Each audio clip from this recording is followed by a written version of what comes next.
오늘 저는 완전히 새로운 시리즈를 시작하려고 합니다. 사실 이것은 오래된 가르침이지만 물 위를 걷는 사람이 되는 방법이라는 저의 오래된 가르침에 대해 이야기하려고 합니다. 물론 이 내용은 예수님께서 물 위로 걸어오셨고 베드로가 그분을 향해 나아가 물 위를 걸었던 사건에서 가져온 것입니다. 그리고 아시나요? 이것은 그냥 하나의 연구 주제와도 같습니다. 기적 가운데 걸어가기 위해 여러분이 필요한 모든 것이 이 이야기 안에 들어 있습니다. 그리고 이것은 제게 큰 유익을 주었습니다. 바로 최근에 지난주에 제가 이것을 공부했는데 제게 너무 큰 은혜가 되었습니다. 그래서 저는 이것을 전해야겠다고 말했습니다. 여러분 아시다시피 베드로가 물 위를 걸은 사건은 예수님을 제외하고 성경에 기록된 가장 기적적인 일들 중 하나입니다. 베드로는 성경에 기록된 바에 따르면 물 위를 걸은 유일한 또 한 사람입니다. 제게 실제로 친구가 한 명 있는데요. 릭 레너입니다.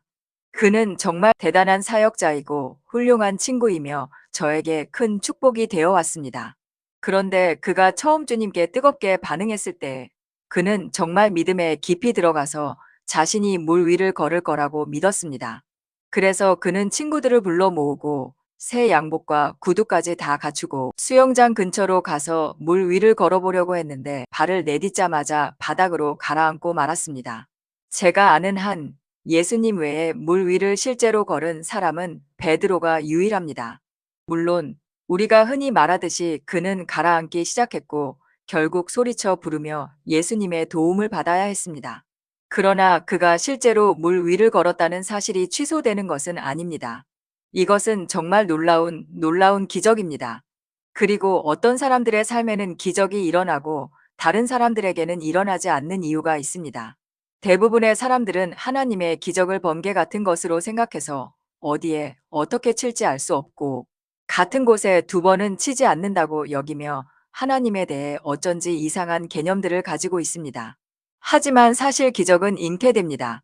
어떤 이들은 기적 가운데 걸어가고 다른 이들은 그렇지 못하는 이유가 있습니다. 그리고 이 이야기는 그것을 강력하게 보여줍니다. 말씀을 읽기 전에 한 가지 짚고 넘어가자면 여러분도 아시다시피 마태, 마가, 요한이 모두 이 사건을 기록하고 있습니다. 하지만 베드로가 물 위를 걸은 것을 기록한 사람은 마태뿐입니다. 마가와 요한은 제자들이 폭풍 가운데 빠져 죽을 것 같은 상황에서 예수님이 그들에게 걸어오신 사건을 기록하지만 베드로가 물 위를 걸은 것은 기록하지 않습니다. 제게는 이것이 정말 놀랍습니다. 이 일이 얼마나 엄청난 기적인지를 생각해 보면 말입니다. 그리고 마태는 배 안에 있었습니다. 그는 그 제자들 중 하나였죠. 그런데 요한도 역시 그 배 안에 있던 사도들 중 하나였습니다.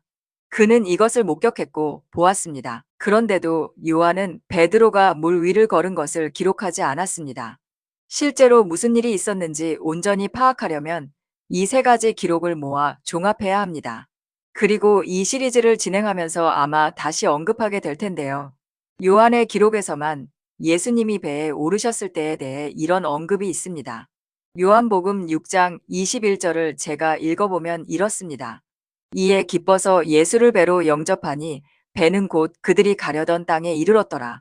그러니까 예수님이 물 위를 걸으셨을 뿐만 아니라 베드로가 그분께로 물 위를 걸어갔을 뿐만 아니라 예수님이 배에 오르시자마자 배와 모든 제자들이 즉시 반대편으로 옮겨졌다는 것입니다.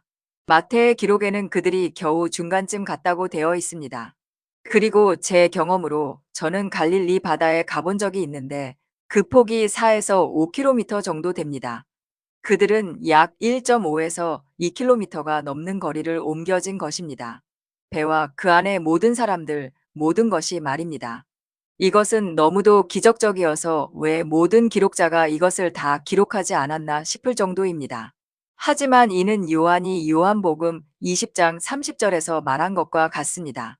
예수께서 제자들 앞에서 이 책에 기록되지 아니한 다른 표적도 많이 행하셨으나 오직 이것을 기록함은 너희로 예수께서 하나님의 아들 그리스도이심을 믿게 하려 함이요 또 너희로 믿고 그 이름을 힘입어 생명을 얻게 하려 함이니라.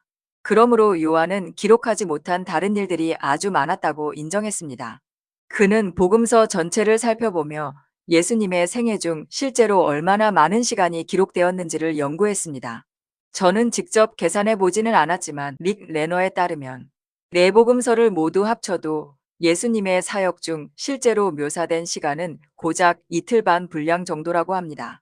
물론 예수님은 약 3년 반 동안 공생의 사역을 하셨습니다. 그래서 이 말씀들이 말하듯이 복음서는 주님께서 하신 일 중 극히 일부, 곧 하이라이트만을 기록한 것입니다.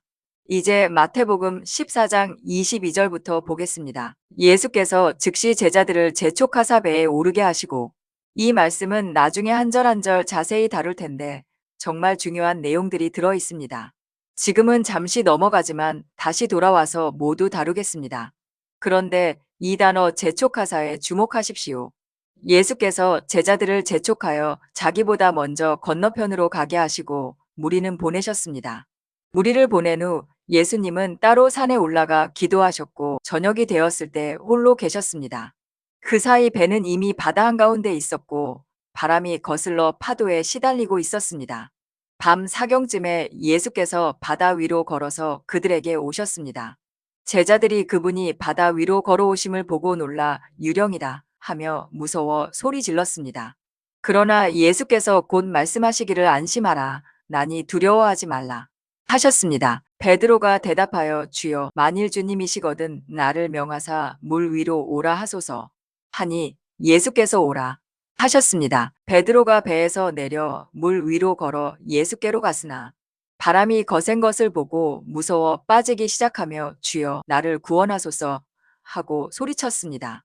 예수께서 즉시 손을 내밀어 그를 붙잡으시며 믿음이 적은 자여 왜 의심하였느냐 하셨습니다.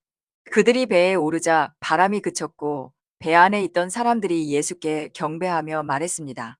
진실로 하나님의 아들이시니이다. 이 말씀들 안에는 정말 많은 의미가 담겨 있습니다. 저는 각 구절을 하나씩 살펴볼 것이지만 여러분은 반드시 이 모든 것을 전체 문맥 속에서 이해해야 합니다. 여러분 아시나요? 마태, 마가, 요한복음의 기록을 보면 예수님께서 제자들을 배에 태워 건너편으로 가라고 하신 이 사건은 바로 그분이 5개의 떡과 2마리의 물고기로 5천 명이 넘는 남자들을 여자와 아이들을 제외하고도 먹이신 사건 직후에 일어난 일입니다. 정말 놀랍고 놀라운 기적이었습니다. 그리고 특히 마가복음의 기록을 보면 그는 베드로가 물 위를 걸었다는 사실은 기록하지 않았지만 예수님이 배에 오르시자 바람이 그쳤다고 말합니다.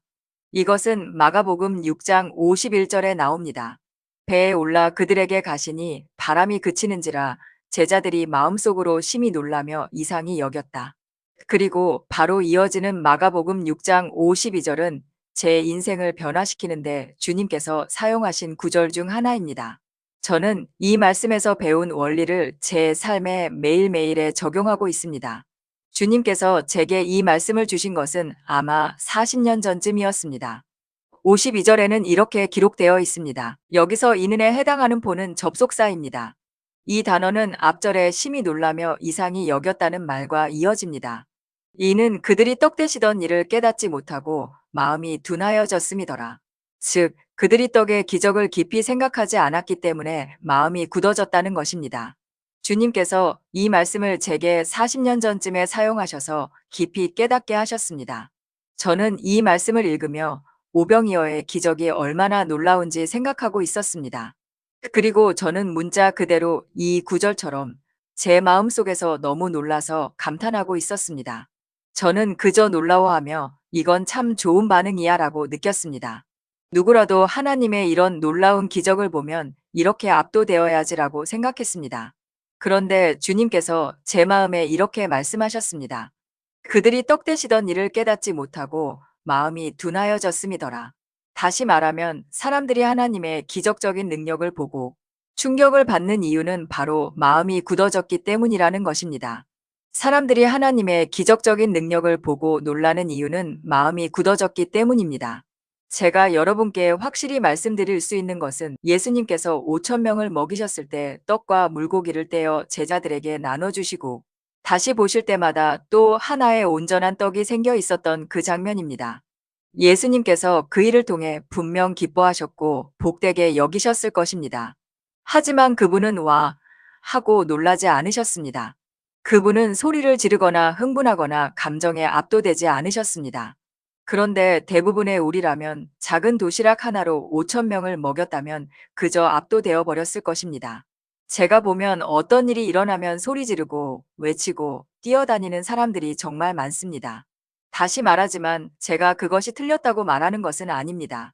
다만 그것은 여러분이 초자연적인 삶보다 자연적인 삶에 더 익숙하기 때문이라는 것입니다. 그래서 초자연적인 일을 경험하면 그것이 너무 비정상적으로 느껴져 여러분을 완전히 압도해 버리는 것입니다.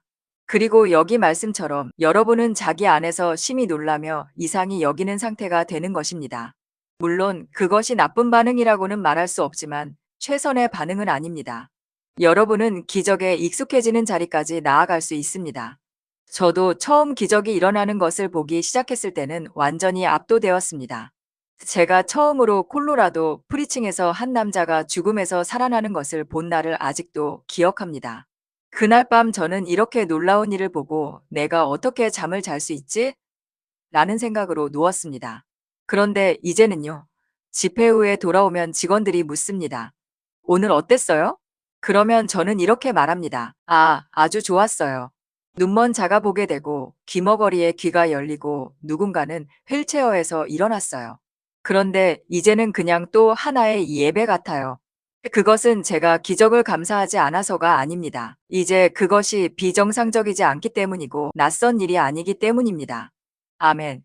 여러분 중에는 당신이 이상한 거 아닌가요? 라고 생각하는 분도 있겠죠. 하지만 제 생각엔 오히려 여러분이 이상합니다. 우리가 너무 자연적인 삶에 익숙해져 있기 때문에 그것이 우리로 하여금 초자연적인 것을 경험하지 못하게 막는 이유 중 하나입니다. 어쨌든 제가 이 모든 이야기를 꺼내는 이유는 바로 이 제자들이 그날 같은 날 저녁 무렵에 이 무리들이 음식을 사러 마을로 가게 하소서라고 예수께 말했던 바로 그날이기 때문입니다.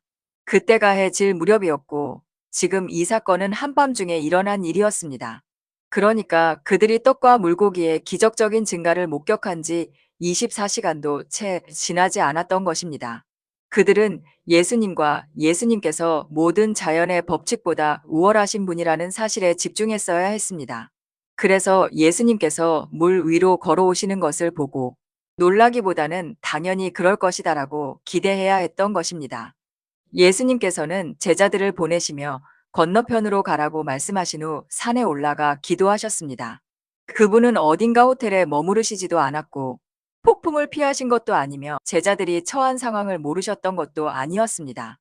예수님은 제자들이 겪고 있는 그 폭풍을 정확히 알고 계셨습니다. 왜냐하면 그분도 그 폭풍 속에 계셨기 때문입니다. 그리고 그 폭풍 속으로 제자들을 보내신 분이 바로 예수님이셨습니다. 여러분, 22절을 다시 보시면 이렇게 기록되어 있습니다. 마태복음 14장 22절. 예수께서 즉시 제자들을 재촉하사 배에 오르게 하시고 건너편으로 가게 하시고 재촉하다라는 단어는 아메리칸 헤리티지 사전에 따르면 힘으로 강요하다라는 뜻입니다.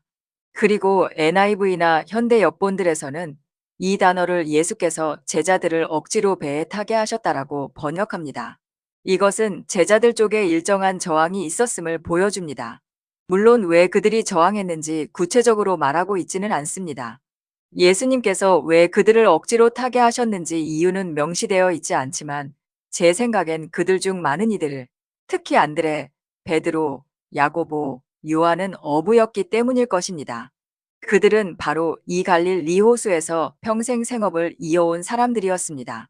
그리고 여러분, 헐몬산은 갈릴리 호수의 북쪽과 서쪽에 있습니다.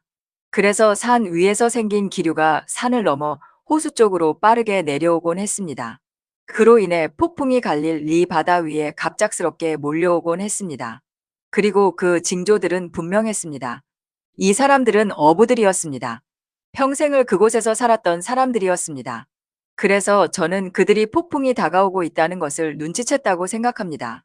자연적인 징후들을 보면 밤에 배를 타고 갈릴리 바다를 건너는 것은 결코 현명하지 않은 일이었습니다. 그것은 그들의 자연적인 지혜에 반하는 일이었습니다. 이제 이것이 중요합니다. 우리가 곧 다룰 내용은 예수님께서 그들에게 걸어오시고 그들의 생명을 구하신 기적에 관한 것입니다. 하지만 여러분이 기적을 경험하려면 먼저 하나님께서 하라고 하신 일을 하고 있어야 합니다. 그리고 때로 하나님은 여러분의 이성적 판단에 반하는 일을 하라고 말씀하실 때가 있습니다. 만약 여러분이 자기 자신에게만 의지하고 스스로의 판단에만 매여 있어서 자연적인 지혜로 보이지 않는 일은 절대 하지 않겠다고 한다면 하나님의 기적을 놓치게 될 것입니다. 제가 여러분께 하나님께서 제게 자연적으로는 도저히 불가능해 보이는 일들을 시키셨던 수백 가지의 예를 들 수 있습니다. 그것은 전혀 할 이유가 없어 보이는 일들이었습니다. 예를 들어 제 자료들을 무료로 나눠주는 것입니다. 제가 이렇게 작은 소책자는 무료로 드리고 더 큰 책은 어떤 금액이라도 헌금하시면 보내드리고 있죠. 예전에 어떤 사역자들이 제게 다가와 예언하며 주께서 말씀하신다. 너는 물건을 공짜로 주어서는 안 된다라고 말한 적도 있었습니다. 하지만 이것은 주님께서 제 마음에 주신 것입니다. 세상적으로 생각하면 모든 걸 다 공짜로 주는데 어떻게 번영할 수 있겠습니까? 그것은 인간의 자연스러운 생각과 이성적인 판단에 완전히 반하는 일입니다. 물론 저희도 어려운 시절이 있었습니다. 재정적인 압박도 겪었습니다. 그리고 수많은 순간 저도 이제는 자료를 팔아야겠다는 유혹을 느꼈습니다. 하지만 그것은 주님께서 제 마음에 심어주신 확신이었습니다. 그래서 저는 제 이해에는 맞지 않았지만 하나님께서 그렇게 하라고 말씀하셨기에 순종했습니다. 그분께서 저를 재촉하셨고 강하게 이끌어 그렇게 하게 하셨습니다. 여러분, 저희가 지금까지 나눠준 책, CD와 DVD의 수를 세다가 1억 개에서 세기를 멈췄다는 사실을 아시나요? 1억 개입니다. 정말 놀라운 일입니다. 아마 지금은 이미 2억 개에 가까운 무료 자료를 나눠드렸을 것입니다. 이것은 제 웹사이트의 월간 100만 건의 다운로드는 포함하지도 않은 수치입니다. 저희는 수억 개의 자료를 무료로 내보냈습니다. 그리고 여러분, 하나님께서 우리를 번영하게 하셨다는 사실을 아시나요? 돌아보면 그것은 제가 평생 한 일 중 가장 지혜로운 결정 중 하나였습니다. 그러나 만약 제가 다른 사람들과 달리 행동하는 것이 두려워 제 판단만 의지했다면 저는 결코 그런 초자연적인 공급을 경험하지 못했을 것입니다. 제가 알던 모든 사역자들은 자신들의 자료를 판매했고 그렇게 해서 사역을 운영했습니다. 그런데 주님은 제게 그것들을 나누라고 말씀하셨습니다. 물론 아무도 헌금하지 않았다면 그렇게 할 수는 없었겠죠.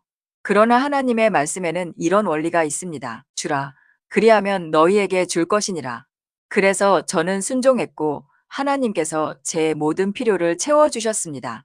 그리고 저는 수백 가지의 예를 들 수 있습니다. 하나님께서 제게 상식과 반대되는 방식으로 일하게 하셨고 바로 그곳에서 제가 기적을 경험했다는 것입니다. 여러분 아십니까? 마가복음 4장에서 제자들은 이미 예수님과 함께 배에 타고 있을 때 폭풍을 만난 적이 있습니다. 그때 그들은 이렇게 말했습니다. 주여, 우리가 죽게 된 것을 돌보지 아니하시나이냐? 그러자 예수님께서 일어나 바람과 바다를 꾸짖으셨습니다. 그리고 나서 제자들을 책망하시며 말씀하셨습니다. 너희가 이 일을 했어야 한다. 그분은 제자들에게 하나님의 말씀 위에 서는 법, 하나님의 말씀을 붙드는 법을 가르쳐 오셨기 때문입니다. 예수님께서 제자들을 꾸짖으며 말씀하셨습니다. 너희가 이 일을 했어야 한다. 이 제자들은 건너편으로 갈 수 있었어야 했습니다. 그들에게는 건너편으로 가라는 하나님의 말씀이 있었습니다. 바다 중간쯤 가서 빠져 죽으라는 말씀이 아니었습니다. 오늘은 시간이 다 되었지만 이건 정말 놀라운 말씀입니다. 예수님은 그들에게 이미 말씀을 주셨습니다. 그 말씀이 그들의 안전과 승리의 보증이었습니다. 그들은 그 말씀을 붙들고 바람과 파도를 향해 주께서 말씀하셨다. 우리는 건너편으로 갈 것이다. 라고 선포할 수 있었던 것입니다. 하지만 그들은 대신 두려움을 선택했고 눈앞의 상황을 바라보았습니다. 그러나 예수님은 그들에게 믿음을 가르치고 계셨습니다. 그분은 너희가 이 일을 했어야 한다고 말씀하셨습니다. 오늘은 시간이 다 돼 다음 시간에 이어 하나님의 놀라운 말씀을 이어가겠습니다.